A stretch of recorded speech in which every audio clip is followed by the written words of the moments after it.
Hello everyone, welcome to my channel. और मैं एक सीरीज़ शुरू कर रहा हूँ जो कि जीएस सेक्शन को बिलोंग करती है। और इसमें मैं हर एक सब्जेक्ट, जीएस में जितने भी सब्जेक्ट आते हैं, हर एक सब्जेक्ट के एमसीक्यूज़ सॉल्व करवाऊँगा अलग अलग, और साथ में उनका मैं आपको प्रॉपर एक्सप्लेनेशन भी दूँगा। तो बिना टाइम वेस्ट करे हम लोग इस सीरीज़ को शुरू करते हैं। आज जो आपकी सीरीज़ का वीडियो है वो है पॉलिटी सेक्शन का।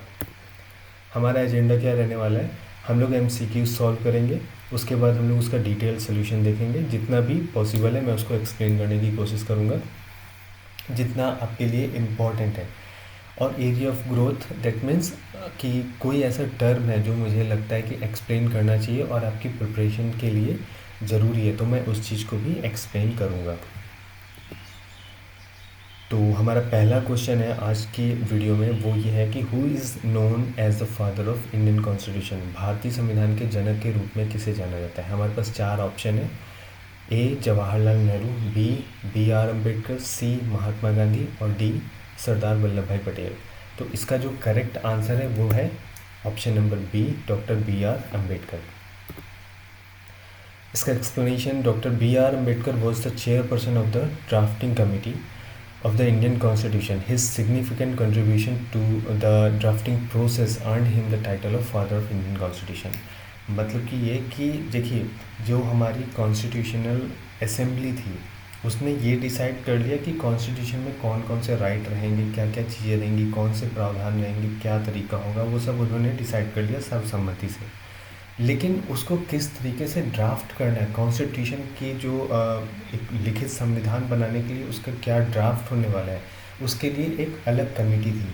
और उस कमेटी के जो चेयरपर्सन थे वो थे बी आर अम्बेडकर।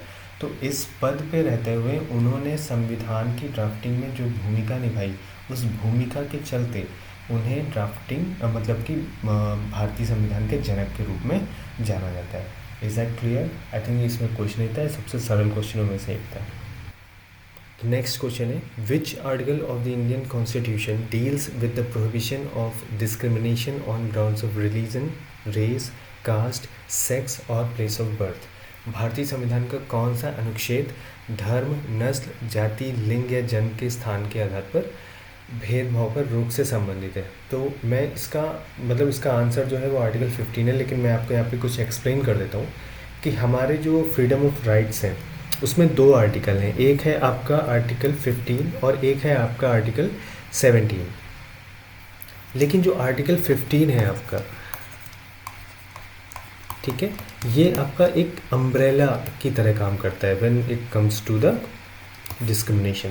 क्योंकि जो आर्टिकल 15 है वो हर तरीके के डिस्क्रिमिनेशन की बात करता है। दैट मीन्स कि चाहे वो धर्म के आधार पर हो, चाहे वो रेस के आधार पे हो, कास्ट के आधार पे हो, सेक्स के आधार पे हो, प्लेस ऑफ बर्थ के आधार पर हो, लगभग हर तरीके के डिस्क्रिमिनेशन की बात करता है। लेकिन जो आर्टिकल 17 है आपका, वो एक डिस्क्रिमिनेशन के अंदर एक स्पेसिफिक एरिया को फोकस करता है, वो है आपका कास्ट के आधार पे। वो कैसे, मैं आपको एक्सप्लेन करता हूँ। जो आर्टिकल 17 है वो अनटचेबल का विरोध करता है। दैट मीन्स अनटचेबल के लिए आपको एक राइट प्रोवाइड करता है कि आपके साथ इस तरीके का कोई भेदभाव नहीं किया जाएगा। तो इस चीज़ का फंडामेंटल राइट से जो आर्टिकल 17 है वो ये फंडामेंटल राइट को एक्सप्लेन करता है।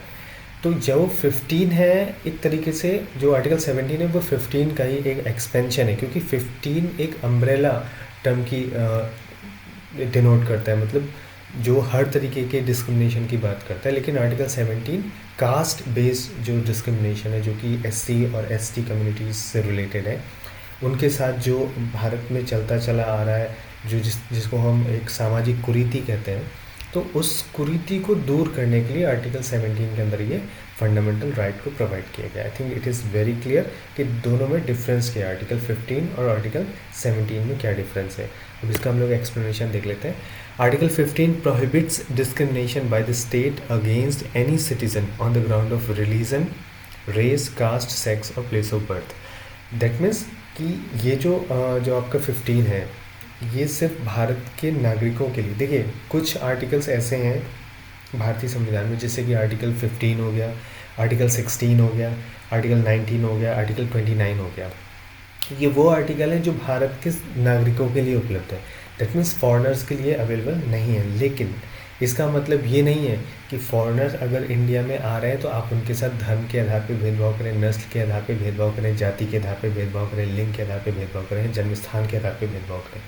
ये वो कंडीशंस हैं जो एक सिचुएशन को एक्सप्लेन करता है। मतलब इसका मतलब ये नहीं कि ये विदेशी नागरिकों के लिए उपलब्ध नहीं है, इसका मतलब ये नहीं कि कोई भी जाके उनके साथ किसी भी तरीके की अभद्रता कर सकता है धर्म को लेकर, जाति को लेकर। नहीं, ये राइट नहीं है। ये इस कंडीशन में है, जैसे कि फॉर एग्जांपल मैं एक्सप्लेन करने की कोशिश करता हूँ जो आपका आर्टिकल 16 है, ठीक है। ये भी वो आर्टिकल उन आर्टिकलों में से एक है जो फॉरेनर्स को अवेलेबल नहीं है। आर्टिकल 16 किसकी बात करता है? नियोजन की बात करता है, सार्वजनिक नियोजन में, ठीक है। सार्वजनिक नियोजन में किसी भी तरीके का कोई भेदभाव नहीं किया जाएगा, ये उससे बात करता है। तो सार्वजनिक नियोजन में अगर फॉरेनर्स के लिए अवेलेबल नहीं है, इसका मतलब ये नहीं है कि उनको किसी तरीके की कोई सुरक्षा नहीं मिल सकती भारत में। उनका मतलब ये है कि जो विदेशी नागरिक हैं उनको भारत में नियोजन नहीं दिया जा सकता, क्योंकि पहली चीज़ तो देखिए, पहली प्रायोरिटी तो ये है कि भारत के लोगों को नियोजन मिले। दूसरी प्रायोरिटी ये है कि मान लेते हैं कि कोई विदेशी नागरिक, फॉर एग्जांपल कोई विदेशी नागरिक चाहता है कि वो भारत की पुलिस सेवा में अपनी सेवा दे, पुलिस की जो विभाग है उसमें अपनी सेवा दे, लेकिन एज अ जो भारत की अखंडता, एकता, संप्रभुता है उसके हिसाब से ये सूटेबल नहीं है कि हम किसी ऐसे व्यक्ति को भारत में नौकरी दें या भारत में नियोजन या भारत के आंतरिक मामलों में काम करने के लिए आमंत्रित करें जो भारत का हिस्सा नहीं है नागरिक के तौर पर। इसलिए, लेकिन आपने ये ज़रूर सुना होगा कि अगर कोई व्यक्ति, चाहे वो विदेशी ही क्यों ना हो, अगर वो भारत की नागरिकता प्राप्त कर लेता है तब उस कंडीशन में उसको ये सारे राइट्स अवेलेबल हो जाते हैं, ठीक है। तो मैं जो यहाँ पर एक ब्रीफली एक्सप्लेनेशन देना चाहता हूँ वो ये कि आर्टिकल 15, 16, 19, 29 ये कुछ आर्टिकल्स हैं जो सिर्फ इंडियन सिटीज़न को अवेलेबल हैं। और उसका रीज़न ये नहीं है कि अगर जैसे 15 की बात करें तो 15 इंडियन सिटीजन्स के लिए है कि इन आधार पर अब इंडियन सिटीजन्स के साथ भेदभाव नहीं किया जा सकता। इसका मतलब ये नहीं कि आप विदेशियों के साथ कर सकते हैं, ठीक है। ये डिफरेंट सिनेरियो पे काम करता है, आपको वो समझने की ज़रूरत है। तो ये था आपका क्वेश्चन नंबर 2। क्वेश्चन नंबर 3 है, how many fundamental duties are incorporated in the Indian constitution? भारतीय संविधान में कितने मौलिक कर्तव्यों को शामिल किया गया है? इस क्वेश्चन का answer question option number B है, that means 11। But before we proceed मैं आपको कुछ एक्सप्लेन करना चाहता हूँ कि इससे क्वेश्चन बनते हैं कि एक क्वेश्चन बनता है कि मूल संविधान में कितने मौलिक कर्तव्य थे, ठीक है। तो मैं आपको यहाँ पे बता देता हूँ कि जो आपका मूल संविधान था, ठीक है, उसमें किसी भी तरीके का कोई भी मौलिक कर्तव्य नहीं था। जो हमारा 42वां संविधान संशोधन था 1976 वाला, उसमें आपके 10 मौलिक कर्तव्यों को जोड़ा गया था। उसके बाद 86वें संविधान संशोधन में एक और मौलिक कर्तव्य को जोड़ा गया था। तब उसके बाद कुल मिलाकर प्रेजेंट में 11 मौलिक कर्तव्य, ठीक है। तो क्वेश्चन के बन सकता है कि ये क्वेश्चन बनता रहता है कि मूल संविधान में कितने मौलिक कर्तव्य थे। तो मूल संविधान में कोई भी मौलिक कर्तव्य नहीं था, ठीक है। तो इसका आंसर है option B, which is 11। The 42nd Amendment Act of 1976 added 10 fundamental duties to the Indian Constitution, and the 86th Amendment Act of 2002 added one more, making a total of 11 fundamental duties. 42वें संविधान संशोधन अधिनियम में 1976, जो कि 1976 में हुआ था 42वां संविधान संशोधन, उसमें भारतीय संविधान में 10 मौलिक कर्तव्यों को जोड़ा गया था। उसके बाद 86वीं संविधान संशोधन, जो कि आपके शिक्षा के अधिकार से संबंधित है, 2002 में हुआ और उसमें एक और मौलिक कर्तव्य जोड़ा गया। तो प्रेजेंट में आज जो मौलिक कर्तव्यों की संख्या है वो है 11, ठीक है। अगला क्वेश्चन है, who appoints the governor of a state in India? भारत में राज्यपाल की नियुक्ति कौन करता है? Option A prime minister, option B president, option C chief justice of India और ऑप्शन डी चीफ मिनिस्टर। तो देखिए, ये सारे ऑप्शन कंफ्यूजिंग वाले, मतलब अगर कोई किसी को थोड़ा सा भी कंफ्यूजन हो गया इस क्वेश्चन में तो वो पक्का गलत कर देगा। लेकिन इसका ऑप्शन है बी, प्रेसिडेंट राज्यपाल की नियुक्ति करता है। लेकिन मैं यहाँ पर आगे बढ़ने से पहले फिर कुछ चीज़ें एक्सप्लेन करूँगा जो बहुत बेसिक है और जानना बहुत ज़रूरी है। जो राष्ट्रपति नियुक्ति करता है, जो हमारा राष्ट्रपति होता है, वो राज्यपाल की नियुक्ति करता है, करेक्ट। लेकिन आपको मैं बता दूं, राष्ट्रपति कोई भी काम अपने विवेक से नहीं करता। मतलब बहुत रेयर कंडीशंस हैं, एक्सेप्शंस हैं, जिन कंडीशन में राष्ट्रपति अपने विवेक, अपने डिस्क्रिशन से कोई डिसीज़न लेता है। अदरवाइज़ राष्ट्रपति अपने विवेक से कोई भी डिसीज़न नहीं लेता है, ठीक है। और तो फिर किसकी डिसीजन से, किसकी सलाह पर ऐसा करता है? वो है प्रधानमंत्री प्लस मंत्री परिषद की सलाह पर, ठीक है। तो अगर हम इनडायरेक्टली बात करें तो जो राज्यपाल की नियुक्ति है वो कौन करवाता है? प्रधानमंत्री प्लस मंत्री परिषद। अब इसको मैं सरल शब्दों में आपको बता देता हूँ कि अगर क्वेश्चन में आ रहा है तो नियुक्ति राष्ट्रपति ही करते हैं, लेकिन प्रधानमंत्री और मंत्री परिषद की सलाह पर, ठीक है। आप इसको इस तरीके से याद रखिएगा कि कोई भी काम जो राष्ट्रपति करते हैं, कोई भी काम, यहाँ तक कि जो सदन का विघटन से लेकर उसके बुलाने तक की जितनी भी चीज़ें हैं, जो आपको प्राइमा फेसी, आप पहली बार जब उसको सुनते हैं तो आपको ऐसा लगता है कि ये पावर राष्ट्रपति की है, लेकिन वो ये सारी चीज़ें प्रधानमंत्री और मंत्री परिषद की सलाह पर ही करते हैं, ठीक है। तो यहाँ पर इसका ऑप्शन है प्रेसिडेंट करता है, लेकिन किसकी सलाह पर करता है? प्रधानमंत्री प्लस मंत्री परिषद, ठीक है। ये मैंने आपको बता के शायद आपको कंफ्यूज कर दिया हो, लेकिन आप इस चीज़ को दिमाग में बिठा लीजिए, क्योंकि इससे बहुत सारे क्वेश्चन आपके बनने वाले हैं, ठीक है। राष्ट्रपति के पास जो पावर होती है वो जो उनकी डिस्क्रिशन की पावर होती है वो लगभग ना के बराबर होती है। कुछ ऐसे केसेस हैं एक्सेप्शनल, ठीक है, जिनमें राष्ट्रपति खुद से डिसीज़न ले सकते हैं, लेकिन बहुत ही रेयर कंडीशन में, करेक्ट। जैसे कि मैं आपको एक इंसिडेंटली मतलब एक एक्सेप्शन बताता हूँ, आपको समझ में आ जाएगा कि कितना रेयर एक्सेप्शन होता है।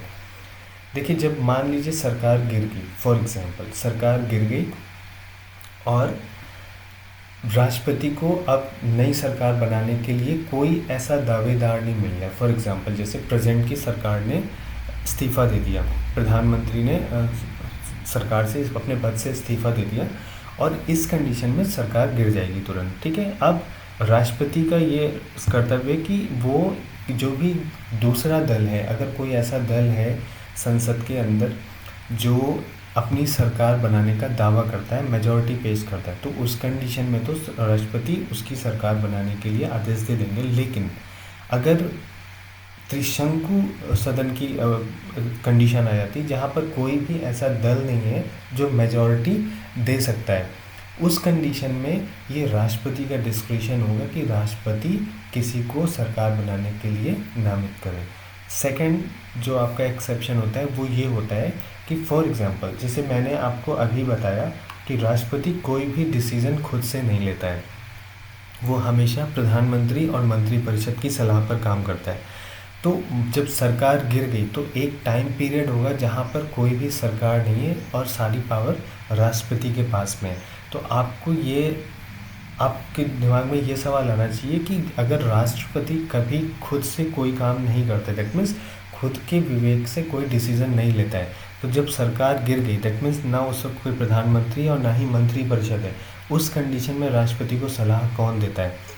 मैं आपको यहाँ पर क्लियर करना चाहता हूँ कि उस कंडीशन में भी राष्ट्रपति अपने विवेक से काम नहीं करता है। आप समझ रहे हैं मैं क्या कहने की कोशिश कर रहा हूँ?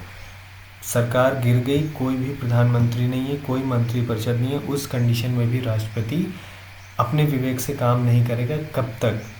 जब तक कि ऐसा एक्सेप्शन हो ना जाए। वो एक्सेप्शन क्या है कि ऐसी कंडीशन में, पहले तो मैं इसको एक्सप्लेन कर देता हूँ। मान लीजिए सरकार गिर गई, कोई प्रधानमंत्री पद पे नहीं है, कोई मंत्री परिषद नहीं है, उस कंडीशन में भी राष्ट्रपति जो भी काम करेंगे वो प्रधानमंत्री मंत्री परिषद की सलाह पे करेंगे, जो कि रिज़ाइन कर चुके हैं, मतलब कि जो अभी तक प्रधानमंत्री और मंत्री परिषद थे, ठीक है, वही लोग सलाह देंगे राष्ट्रपति को कि क्या करना है, जब तक कि नई सरकार फॉर्म नहीं हो जाती। लेकिन अगर प्रधानमंत्री मंत्री परिषद जो कि अब सरकार में नहीं है लेकिन वो राष्ट्रपति को सलाह दे रहे हैं, उनको वो कोई ऐसी सलाह देते हैं जिससे राष्ट्रपति को लगता है कि जो आने वाली सरकार है उसके लिए काम करने में कठिनाई हो सकती है, या कोई भी ऐसी सलाह देते हैं जिससे कोई भी उनको इस तरीके का डिस्क्रिशन होता है जो, या राष्ट्रपति को ऐसा लगता है कि इससे जो आने वाली सरकार है उसको किसी प्रॉब्लम का सामना कर सकता है, या भारत की एकता अखंडता पे किसी भी तरीके का कोई संकट आ सकता है, तो उस कंडीशन में राष्ट्रपति उनकी सलाह मानने के लिए मना कर सकते हैं और वहाँ पर वो अपना डिस्क्रिशन यूज़ कर सकते हैं। तो आपको समझ में आया कि ये कितना रेयर है कि जब राष्ट्रपति अपने विवेक से काम करते हैं। ठीक है, तो इतना मैंने आपको एक्सप्लेन कर दिया। अब आपको समझ में आ गया होगा कि राष्ट्रपति अपने विवेक से बहुत रेयर कंडीशन में फैसला लेते हैं, उनको सलाह देने के लिए कोई दूसरा ज़रूर होता है। ठीक है, तो यहाँ पर जो आपका ऑप्शन है वो ऑप्शन बी है, विच इज़ प्रेसिडेंट। अगर कभी फ्यूचर में ये टॉपिक आता है नेक्स्ट क्वेश्चन में तो मैं आपको और भी चीज़ें एक्सप्लेन करूँगा कि क्योंकि कुछ लोग और भी होते हैं जो राष्ट्रपति को सलाह देते हैं कुछ सर्कमस्टेंसेस में, और उनकी सलाह को राष्ट्रपति को मानना पड़ता है। ठीक है, तो इसका आंसर है option B, which is president. The governor of a state in India is appointed by the President of India. The governor act as the representative of the central government in the state. Bharat में राज्य के राज्यपाल की नियुक्ति भारत के राष्ट्रपति के द्वारा की जाती है, और राज्यपाल राज्य में केंद्रीय सरकार के प्रतिनिधि के रूप में कार्य करता है। Is that okay? तो यहाँ पर थोड़ा सा और एक्सप्लेन करना है कि जो राज्यपाल होता है, जैसे किसी भी स्टेट का राज्यपाल होता है, वो जब उसकी जब नियुक्ति होती है राज्य में, जो कि राष्ट्रपति करता है प्रधानमंत्री प्लस मंत्रिपरिषद की सलाह में, जैसा कि अभी मैंने एक्सप्लेन किया, तो उस कंडीशन में अब ये राष्ट्रपति क्यों नियुक्त किया जाता है? देखिए यहाँ पर इसको समझने के लिए राष्ट्रपति की नियुक्ति आखिर ज़रूरी क्यों है, और अगर है भी तो वो केंद्र सरकार क्यों करती है। ठीक है, अगर राष्ट्रपति कर रहा है प्रधानमंत्री और मंत्रिपरिषद के सलाह पर, तो इनडायरेक्टली वो केंद्र सरकार कर रही है, और ऐसा क्यों करती है मैं इसको भी एक्सप्लेन कर देता हूँ। जो आपका फेडरल सिस्टम है, ठीक है, तो जो हमारा संघीय व्यवस्था है, देखिए हमारी संघीय व्यवस्था यूएसए की संघीय व्यवस्था से मैच नहीं करती है। उसका रीज़न मैं बताता हूँ क्यों। जो भारत की स्टेट हैं उनको केंद्र से अलग होने का अधिकार नहीं है। दैट मीन्स इसको और सिंपल वर्ड्स में कहें तो उसको भारत के संघ से अलग होने का अधिकार नहीं है। लेकिन यूएसए का जो संघीय सिस्टम है या जो फेडरल सिस्टम है, वहाँ के स्टेट अगर चाहें तो वो संघ से अलग हो सकते हैं और नई कंट्री फॉर्म कर सकते हैं, नया स्टेट फॉर्म कर सकते हैं, व्हाटएवर दे वांट। पर भारत में ये सिचुएशन नहीं है। भारत की संघीय व्यवस्था जो है वो अलग है यूएसए से। भारत में जो स्टेट हैं वो भारत के फेडरल से या भारत के संघीय व्यवस्था से अलग नहीं हो सकते हैं।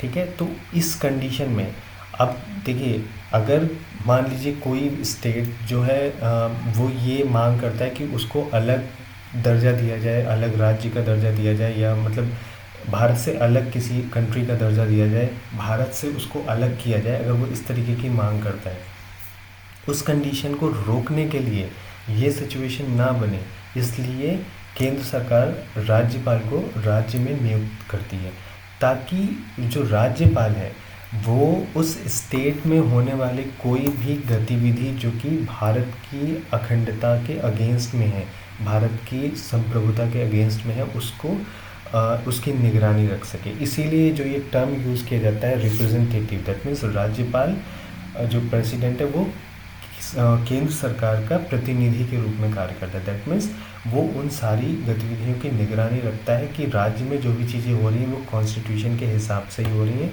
कोई ऐसी गतिविधि नहीं हो रही है, कोई ऐसा कानून नहीं लाया जा रहा है जो भारत की अखंडता संप्रभुता पे प्रभाव डालता हो। I think it is very clear. लेकिन यूएसए में ये चीज़ अलग है। यूएसए का जो फेडरल सिस्टम है वहाँ पर जो राज्य हैं उनको संघ से अलग होने का अधिकार है। अगर वो चाहें तो यूएसए से अलग होकर एक नई कंट्री फॉर्म कर सकते हैं, ये राज्य के डिस्क्रिशन है। ठीक है, तो वहाँ पर ये व्यवस्था नहीं है कि केंद्र सरकार किसी को अपॉइंट करेगी ये निगरानी करने के लिए कि वो अलग तो नहीं होना चाहता है, मतलब ये सिचुएशन वहाँ पे नहीं, लेकिन यहाँ पर है। यहाँ पर जब केंद्र सरकार राज्यपाल की नियुक्ति कर रही है तो इसका मतलब वो ये निगरानी कर रही है कि राज्य में कोई भी ऐसा लॉ ना हो, कोई भी ऐसी गतिविधि ना हो जिससे भारत की एकता, अखंडता और संप्रभुता पे खतरा बने। तो ये इसका एक्सप्लेनेशन था।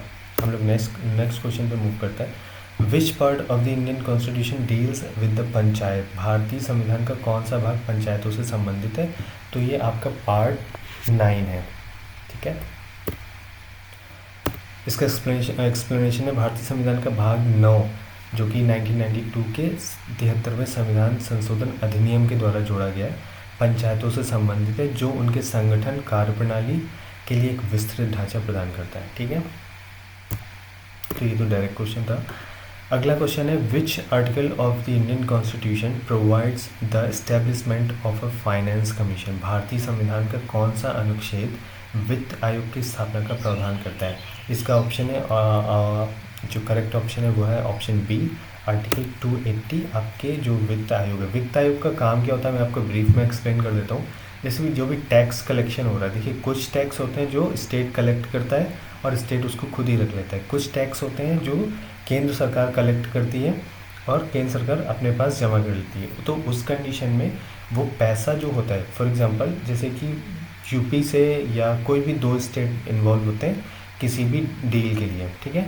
तो इस कंडीशन में टैक्स का पैसा कौन लेगा, तो ये यहाँ पर एक लड़ाई का मुद्दा हो सकता है, ठीक है। तो केंद्र सरकार क्या करती है कि जो इस तरीके के टैक्स होते हैं, अगर जीएसटी के अंदर मैं बात करूँ तो जिसमें आपने पढ़ा होगा आईजीएसटी जो होता है, इंटीग्रेटेड जीएसटी, तो उस टैक्स को केंद्र सरकार कलेक्ट करती है। फिर वो पैसा राज्यों का होता है लेकिन कलेक्ट केंद्र सरकार करती है। फिर उस कलेक्शन को केंद्र सरकार राज्यों में वितरित करती है। अब वितरित कैसे करेगी, इसलिए जो आपका वित्त आयोग है उसकी स्थापना की जाती है। तो जो वित्त आयोग है वो ये मतलब रिकमेंड करता है या सिफारिशें देता है कि किस राज्य को कितना हिस्सा मिलना चाहिए। तो ये वित्त आयोग का काम होता है। ये 5 साल के लिए फॉर्म होता है और 5 साल के लिए अपनी सलाह देता है, ठीक है। The article 280 of the Indian Constitution provides for the establishment of Finance Commission, which is constituted by the President every 5 years to recommend the distribution of taxes between the center and the state. Okay? मतलब ऐसा ज़रूरी नहीं है कि सिर्फ वो tax की ही distribution के लिए, मतलब राष्ट्रपति चाहे तो कुछ और भी काम उसको दे सकता है अगर वो उचित समझे, ठीक है। अगला क्वेश्चन है which schedule of the Indian constitution deals with the division of power between the union and the state? भारतीय संविधान की कौन सी अनुसूची संघ और राज्यों के बीच शक्तियों के विभाजन से संबंधित है? तो इसमें आपका जो ऑप्शन करेक्ट है वो है ऑप्शन बी, दूसरी अनुसूची। द 7th शेड्यूल, भारतीय संविधान की 7वीं अनुसूची संघ और राज्यों के बीच शक्तियों के विभाजन को 3 सूचियों के माध्यम से रेखांकित करती है। पहला संघ सूची, राज्य सूची और समवर्ती सूची। संघ सूची में वो विषय हैं जिन पे केंद्र सरकार कानून बना सकती है, राज्य सूची में वो विषय हैं जिसमें राज्य सरकार कानून बना सकती है, समवर्ती सूची में वो विषय हैं जिसमें राज्य सरकार भी कानून बना सकती है, केंद्र सरकार भी कानून बना सकती है। लेकिन फॉर एग्जांपल मतलब समवर्ती सूची का कोई ऐसा विषय जिस पे राज्य सरकार का कोई कानून राज्य ने बना दिया, केंद्र सरकार ने एक कानून बना दिया, अब दोनों के कानून मैच नहीं हो रहे हैं, अलग अलग हैं। तो अगर ये सिचुएशन आती है उस कंडीशन में जो केंद्र का कानून है वो मानना पड़ेगा राज्य को, राज्य वाला कानून निरस्त हो जाएगा, ठीक है। तो ये कंडीशन आती है आपकी पावर डिवीज़न की। और एक चीज़ और, जो केंद्र सरकार है, जो आपकी राज्यसभा होती है, कुल मिलाकर राज्यसभा के पास ये पावर है कि अगर वो चाहे तो राज्य सूची के किसी कानून पर संसद को सिफारिश कर सकती है कानून बनाने के लिए। किसी विषय पर संसद को सिफारिश कर सकती है कि वो कानून बनाए, अगर राज्यसभा चाहे तो, ठीक है। Which part of the Indian constitution deals with the union territories? भारतीय संविधान का कौन सा भाग केंद्र शासित प्रदेशों से संबंधित है? Article 5, article 6, article 7 and article 8। तो इसका आंसर है आपका आर्टिकल 8, करेक्ट। सॉरी पार्ट 8, ठीक। तो इसका सोल्यूशन है भारतीय संविधान का भाग 8 केंद्र शासित प्रदेशों के प्रशासन से संबंधित है, जो वे क्षेत्र हैं जिन्हें केंद्रीय सरकार द्वारा सीधे शासित किया जाता है। देखिए जो भी आपके जो यूनियन टेरिटरीज होती हैं उनको फॉर्म करने का मतलब एक जो बड़ा रीज़न ये होता है कि वो या तो इतने छोटे हैं जिनको एक अलग विधानसभा नहीं दी जा सकती, या उनको एक अलग राज्य का दर्जा नहीं दिया जा सकता, इसलिए उनको डायरेक्ट केंद्र सरकार ही शासित करती है। ठीक है। Question number 9, which constitutional amendment lowered the voting age from 21 to 18? कौन से संवैधानिक संशोधन में मतदान की आयु को 21 से घटाकर 18 कर दिया गया था? 42वां संविधान संशोधन, 61वां संविधान संशोधन, 73वां संविधान संशोधन और 86वां संविधान संशोधन। तो इसका करेक्ट आंसर है आपका option number B, which is 61st amendment of Indian constitution. 1988 के 61वें संविधान संशोधन ने लोकसभा और विधानसभाओं के चुनावों के लिए मतदान की आयु को 21 वर्ष से घटाकर 18 वर्ष कर दिया था, जिससे युवा नागरिकों की लोकतांत्रिक भागीदारी का विस्तार हुआ। ठीक है। तो आई थिंक ये डायरेक्ट क्वेश्चन है, इसमें कुछ खास नहीं एक्सप्लेन करने वाला। अगला क्वेश्चन है, who is the head of the executive branch of the Indian government? भारतीय सरकार की सरकारी शाखा का प्रमुख कौन होता है? President, prime minister, chief justice of India, speaker of the Lok Sabha. अब यहाँ पर आपको कन्फ्यूज़न होगी कि प्राइम मिनिस्टर होता है कि प्रेसिडेंट होता है, तो इसका करेक्ट आंसर है प्रेसिडेंट होता है, जो कि आपका आर्टिकल 112 में लिखा हुआ है। सॉरी, आर्टिकल 52 और 53 आई थिंक इसमें किसी एक में आर्टिकल में ये बात लिखी हुई है। ठीक है। तो इसका आंसर है प्रेसिडेंट। भारत का राष्ट्रपति भारत सरकार की कार्यकारी शाखा का प्रमुख होता है, जबकि प्रधानमंत्री सरकार के प्रमुख होते हैं। और राष्ट्रपति सर्वोच्च संवैधानिक पद धारण करते हैं और संविधान के अनुसार कार्यकारी शक्तियों का प्रयोग करते हैं। सर्वोच्च संवैधानिक पद से यहाँ पे मतलब है कि जितने भी काम होंगे, डिसीजन सारे जो आपके प्रधानमंत्री जिसके पास वास्तविक शक्तियाँ होती हैं वो लेंगे, लेकिन किसके नाम पर वो डिसीजन लिए जाएंगे? वो होंगी कार्यकारी शाखा। दैट मीन्स जो राष्ट्रपति हैं उनके नाम पर जो डिसीजन जितने भी समझौते होंगे, संधि होंगे, वो राष्ट्रपति के नाम पर होंगे। करेक्ट। तो ये आपका एक्सप्लेनेशन था इन 10 क्वेश्चंस का। उम्मीद करता हूँ आपको ये समझ में आया होगा। हम लोग नेक्स्ट जो सीरीज़ है उसमें पॉलिटी या हम लोग जो भी आगे के वीडियोस हैं उसमें अलग अलग सब्जेक्ट के क्वेश्चंस लेकर आएंगे और आपको साथ में इसी तरीके से एक्सप्लेनेशन के साथ में पढ़ाया जाएगा। तो जितने भी वनडे एग्ज़ाम है, जो भी टीचिंग एग्ज़ाम की आप प्रिपरेशन कर रहे हैं, एसएससी की प्रिपरेशन कर रहे हैं, किसी भी तरीके की एग्ज़ाम की प्रिपरेशन कर रहे हैं, इवन पीसीएस लेवल के एग्ज़ाम की भी प्रिपरेशन करना है, लोअर सबऑर्डिनेट के एग्ज़ाम की प्रिपरेशन कर रहे हैं, वहाँ ये आपको बिल्कुल हेल्पफुल होंगे। शुरुआत में मैं क्वेश्चन सरल लेकर आ रहा हूँ, फिर उनका लेवल में इंक्रीज़ करूँगा, जो कि आपको सोचने में मजबूर करेंगे। तो उम्मीद करता हूँ वीडियो आपको पसंद आएगा। तब तक के लिए थैंक यू।